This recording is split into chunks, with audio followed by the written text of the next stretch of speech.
noite. Boa noite, seja bem-vindo ao Rede TV News. Mais de 1.000 pessoas morreram de dengue no Brasil no ano passado. É o maior número de vítimas dos últimos 10 anos. No Rio de Janeiro, os casos da doença aumentaram 400%. Olhos atentos, cuidado e muita orientação. É assim o verão dessa turma aí. Os agentes de saúde em todo o estado não têm descanso. Sobre o combate à dengue, da Clínica da Família, eu posso fazer uma visita na casa da senhora? Posso dar uma olhadinha aqui nas plantinhas? Pode. A vistoria é cuidadosa. Aqui, os pratinhos estavam com água. O que a gente aconselha é pegar esse pratinho aqui e encher de areia até aqui. Também essa água é trocada todo dia. Sim, mas aí se ela enche com areia, aí não tem perigo de dar mosquito, tá bom? Na cidade do Rio, os casos de dengue em 2022 aumentaram 414% em relação ao ano anterior. Números que servem de alerta para 2023.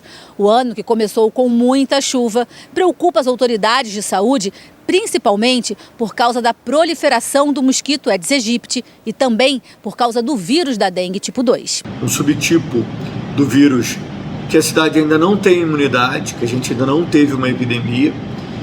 Por isso, é muito importante que todos tenham a consciência que é importante eliminar os focos de criação de mosquito que acontecem nas águas paradas. Os sintomas da dengue aparecem geralmente entre 3 e 6 dias depois que a pessoa é picada pelo mosquito contaminado. E entre os sintomas estão febre alta entre 39 e 40 graus, dor de cabeça, dor atrás dos olhos, manchas e erupções na pele. Nos casos graves, que acontece geralmente pela reinfecção do paciente, os sinais de alerta são, em alguns casos, sangramento da gengiva, boca e nariz, urina com sangue, olhos vermelhos e confusão mental. A pessoa começa a ter desfalecimento, começa a ter suor frio. Se tiver um aparelho de pressão, o aparelho de pressão pode mostrar uma pressão bastante baixa. E se a pessoa não for tratada rapidamente, ela corre um risco significativo de morrer. No ano passado, em todo o país, morreram 1.016 pessoas com dengue. O estado de São Paulo foi o que mais registrou mortes, seguido por Goiás, Paraná e Santa Catarina. Segundo o último balanço do Ministério da Saúde, foram mais de 1.400.000 casos no ano passado, um aumento de 170% em relação ao mesmo período de 2021. Para que 2023 não seja igual ou pior, o combate a essa doença começa dentro de casa e é um dever de todos nós. Os partidos liberal, progressistas e republicanos anunciaram o apoio ao ex-ministro do Desenvolvimento Regional do governo Bolsonaro, Rogério Marinho, para a presidência do Senado. A eleição será na quarta-feira. Faltando 4 dias para o início do ano legislativo, os 3 partidos formaram um bloco para apoiar a candidatura de Rogério Marinho, do PL do Rio Grande do Norte, à presidência do Senado Federal. Marinho deve concorrer com o atual presidente da Casa, Rodrigo Pacheco, do PSD de Minas Gerais, e o senador Eduardo Girão, do Podemos do Ceará. Juntas, as legendas somam 21 senadores a partir do início da nova legislatura. Durante o anúncio, Marinho disse que o nome dele representa moderação. É uma candidatura que pretende resgatar a altivez, a importância, a pertinência dessa casa tão decisiva dos destinos políticos do nosso país ao longo de centenas de anos. Não serei presidente contra qualquer instituição. Eu serei um presidente para resgatar o tamanho e a envergadura do Senado da República pelo bem da sociedade brasileira e pelo bem do equilíbrio da democracia. Para conseguir a cadeira, o PL também busca apoio do União Brasil e do PSDB. Juntos, esses partidos somam 24 senadores, o suficiente para definir um resultado favorável. Para se eleger presidente do Senado, é preciso garantir 41 votos entre os 81 senadores. A eleição será na próxima quarta-feira. A Procuradoria-Geral da República manifestou-se contra pedido para que 11 deputados eleitos não assumam o cargo. O grupo de advogados prerrogativas alegou que os parlamentares incitaram, por meio das redes sociais, os atos golpistas contra as sedes dos 3 poderes no dia 8 de janeiro. O posicionamento da PGR faz parte do processo que agora retorna ao Supremo Tribunal Federal para a conclusão. O presidente Lula colocou em sigilo por 5 anos a lista de convidados para o coquetel no Palácio do Itamaraty no dia da posse, em 1º de janeiro. Cerca de 3.500 pessoas participaram da festa. De acordo com o Ministério de Relações Exteriores, as informações têm caráter reservado. Caso divulgadas, poderiam pôr em risco negociações ou relações internacionais. Já os gastos da festa são públicos. Segundo a Secretaria-Geral da Presidência, a posse custou quase R$628 mil aos cofres públicos. Amanhã é dia da visibilidade trans. A data marca a luta pelos direitos de homens e mulheres transexuais. Em 2021, o Brasil foi o país que mais registrou assassinatos de pessoas trans e travestis no mundo. Identidade de gênero, diversidade. Palavras que têm força para Dada Cartacho. Desde pequeno, ele entendeu que não se encaixava naquele corpo de menina em que nasceu. Na vida adulta, descobriu que era uma pessoa transgênero, termo atribuído àqueles que não se identificam com o sexo de nascimento. Na minha época, quando eu era adolescente, ninguém falava sobre pessoas trans.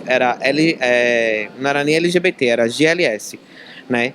Então, para mim foi muito difícil porque eu não tinha ninguém do meu lado, assim, parente, família, na televisão, jornal, arquiteto, ninguém trans, para eu entender o que era. No Recife, pessoas como Dada têm direito a serviços específicos de saúde.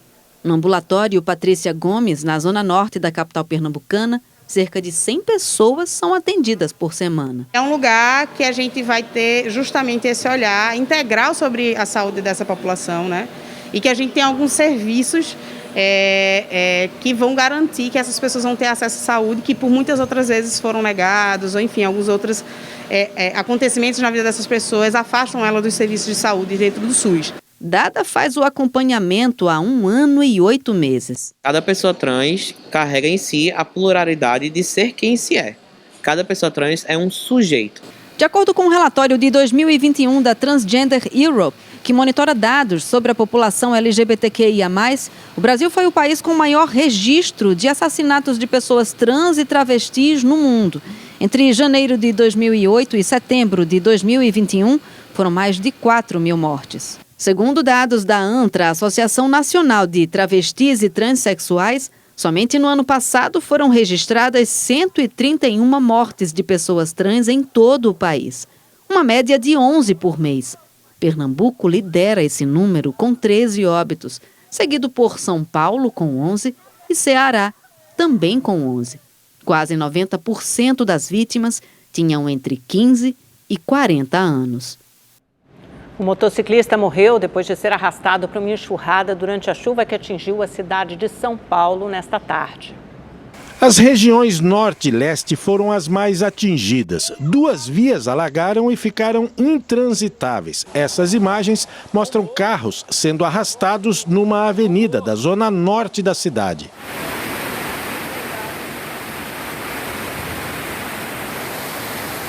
Na mesma região, este grupo precisou buscar abrigo em um comércio até a água baixar. Este motorista também registrou a enchente. Segundo o Centro de Gerenciamento de Emergências Climáticas da Prefeitura, toda a capital entrou em alerta para alagamentos durante a chuva. O Corpo de Bombeiros registrou 21 chamados para queda de árvores, 3 desabamentos e 14 pontos de enchentes. Com a chuva, essa avenida ficou totalmente alagada nesse trecho. Os carros não conseguiam passar, mas um motoqueiro decidiu tentar atravessar. Quando ele chegou aqui, a enxurrada estava muito forte e começou a levar a moto. Ele tentou recuperar o veículo e aí foram levados e chegaram a cair neste córrego aqui, o motoqueiro e a moto. Ele, infelizmente, acabou morrendo. A água foi levando a moto, ele foi tentar salvar a moto, né? E foi levado e não sei, gente, pelo amor de Deus. É triste a gente ver a pessoa morrer e não poder socorrer. Muito triste. Os moradores reclamam da falta de ações para evitar os alagamentos na região. Tem anos que isso aqui é assim, arruma, quebra de novo, arruma, quebra de novo, nunca tem uma solução. Horrível, eu já caí um tombo aqui, quebrei a costela o ano passado. Toda vez que chove é essa enchente que dá, que enche, transborda, isso aqui fica assim de água. Aumentou o número de motoristas que passam pelos pedágios sem pagar em São Paulo. Uma atitude irresponsável que pode causar graves acidentes. O caminhão diminui a velocidade, mas não para e ultrapassa a cancela mesmo abaixada. Esse veículo faz o mesmo. Casos como estes têm se tornado cada vez mais comuns. Só em São Paulo, em 2021, houve 2.400.000 evasões. Em 2022, esse número subiu para 2.900.000, um aumento de 20,8%. Por dia, mais de 8.000 veículos passam sem pagar pedágios em todo o estado. São práticas perigosas que provocam sérios acidentes. Onde o veículo passa por uma cancela, cometendo evasão de pedágio, sem respeitar os limites ou a distância, por passar muito próximo ao veículo da frente e não ter esse tempo de parada, ocasiona esses acidentes de colisão traseira. Além de causar graves acidentes, a evasão em pedágios é considerada infração grave, prevista no Código de Trânsito Brasileiro. A multa é de R$ 195,23, mais a perda de 5 pontos na carteira de habilitação. Você acha justa a pessoa, mesmo com o pedágio caro, passar sem pagar? Não. Por quê? Com certeza que não, porque o pedágio serve para todo mundo, para as estradas e para as vias, né? Então, quer dizer, se um fizer isso, todo mundo fizer e aí vira bagunça. Todas as praças de pedágio possuem sistema de câmeras que monitoram 24 horas a passagem de veículos pelas pistas de pagamento automático. Com o material é possível identificar o veículo que comete alguma infração. Eu acho que se você está passando, você tem que usufruir do pedágio, você tem que pagar, né? Além de obrigatório, o pagamento do pedágio garante uma viagem mais tranquila ao motorista. As tarifas de pedágio são arrecadadas pelas concessionárias que revertem esse dinheiro para investimentos de operação, de manutenção e de ampliação das rodovias, na melhoria do serviço prestado.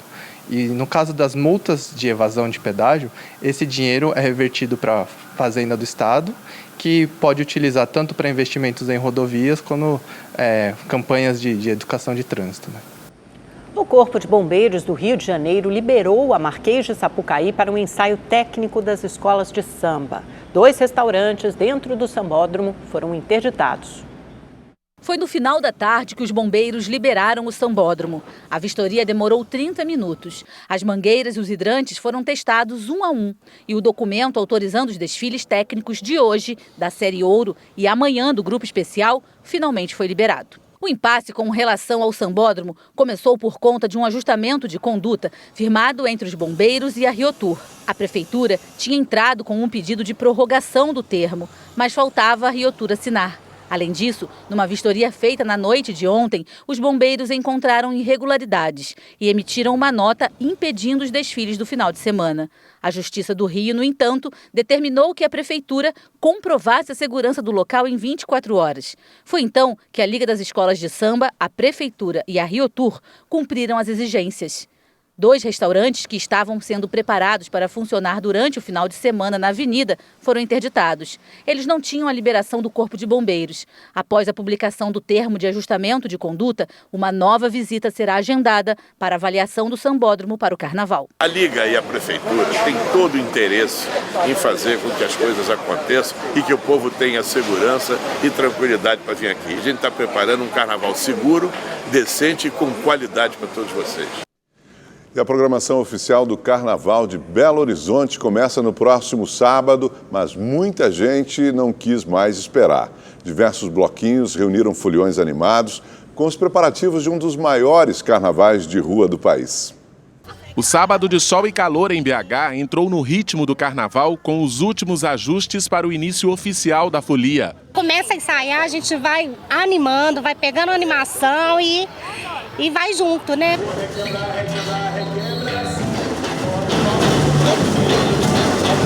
O Havaianas Usadas é um dos principais blocos da capital. No Carnaval de 2020 reuniu 300 mil pessoas. Hoje, o ensaio dos 200 integrantes da bateria foi numa quadra. O batuque não deixou ninguém parado. Muito bom, é muita energia, é muita alegria, tudo de bom. Não deixam de participar. Os preparativos do bloco vão continuar até a terça-feira de Carnaval, no dia 21 de fevereiro, quando os integrantes vão desfilar na rua. A gente está homenageando esse ano os batuqueiros. Essa bateria tá maravilhosa, gente. Assim, vai ser uma pressão e eu tô animadíssima. Em outra região da cidade, outro bloco reuniu gente de todas as idades. A bateria do Gato Escaldado foi criada há 5 anos e atrai todos os públicos, tocando marchinhas, sambas e muito axé. O grupo promove também ações de apoio aos portadores de uma doença genética chamada epidermólise bolhosa. O Gato tem um lema que é: Gato Escaldado não é só carnaval, é uma causa social. Nós entendemos que a gente tem que utilizar a nossa força de divulgação para apoiar a sociedade. Esse bloco sai na manhã do domingo de carnaval aqui em BH. É o Abalô Abacaxi, que nasceu em 2017 de uma reunião entre amigos. O ensaio foi debaixo de um viaduto no centro da cidade. A gente veio do Alô Abacaxi e a gente já deu o nosso alô, agora a gente veio abalar as estruturas com as músicas de Tropicália, com os novos MPBs, né? Apesar de muita animação, música e risadas, hoje foi só um aquecimento. Nos dias oficiais do carnaval, centenas de blocos devem levar 5 milhões de foliões para as ruas da capital mineira. Vai ser o melhor carnaval do Brasil. Salvador, me desculpe. Ouro Preto já passou. Belo Horizonte vai ser o melhor.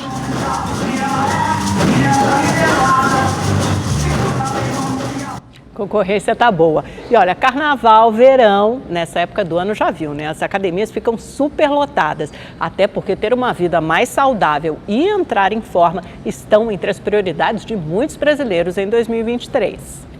Basta virar o ano que a disputa por aparelhos cresce nas academias. Venho o ano todo na academia e normalmente nos outros meses é super tranquilo.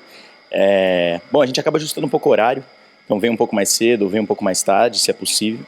Nesta unidade, na zona sul de São Paulo, o mês de janeiro é o que concentra maior número de alunos. Então isso começa desde dezembro e o janeiro ele dá esse boom por conta também do carnaval em fevereiro. Então assim, estima que mais ou menos uns 70% de fluxo de alunos começa a frequentar mais a academia no mês de janeiro.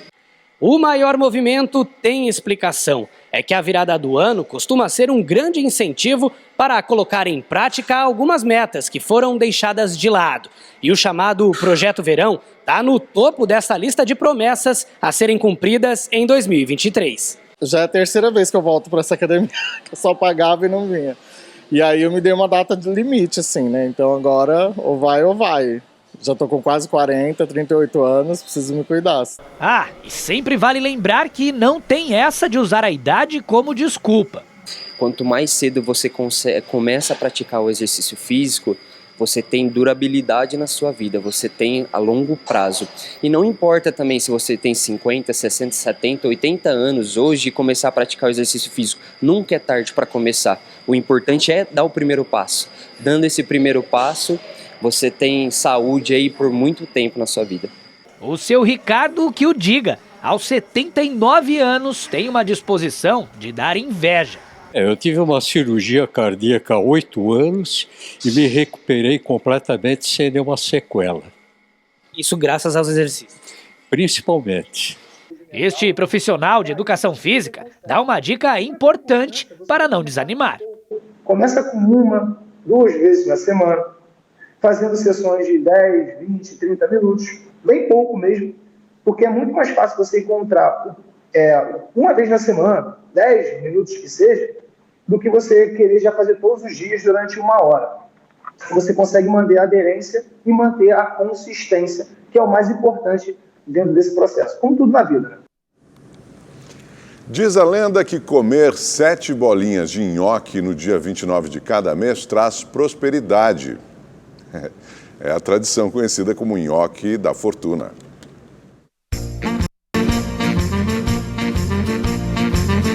Não dá pra negar que o nhoque caiu no gosto do brasileiro. Porque eu amo nhoque, amo. Eu sou italiana, então eu amo qualquer tipo de massa. Mas nhoque é uma delícia, maravilhoso. É muito bom, gosto muito. Tanto que a gente pediu pra gente aqui. Daqui a pouco, acabou de chegar, inclusive. Além de gostoso, segundo uma lenda, ainda é possível garantir prosperidade financeira com o prato. Basta comer o nhoque no dia 29 de qualquer mês. É o que diz a história, né, da lenda do nhoque, que é o São Pantaleão, que bateu na porta de imigrantes italianos, que eram uma família muito pobre, mas eles resolveram dividir o nhoque e eles puseram 7 grãozinhos em cada pratinho. E todo mundo comeu e ele foi embora. E quando aquela família levantou que foi recolher os pratos, haviam moedas, né, embaixo dos pratos. Então eles acreditam que foi um milagre, né, trouxe uma sorte para aquela família, né. Então a gente deve repetir essa tradição. Então, se você quiser garantir prosperidade com o nhoque da fortuna, o passo a passo é o seguinte. Primeiro você vai pegar uma nota de qualquer valor e colocá-la embaixo do seu prato de nhoque. Depois você vai comer as 7 primeiras bolinhas em pé. Feito isso, você pode sentar e degustar o seu bom prato de nhoque. Depois que terminar, você pega a sua nota e guarda ela até o próximo dia 29. Ou então só entrega ela para alguém que realmente precisar. E eu, é claro, vou garantir a minha fortuna aqui nesse bom prato de nhoque.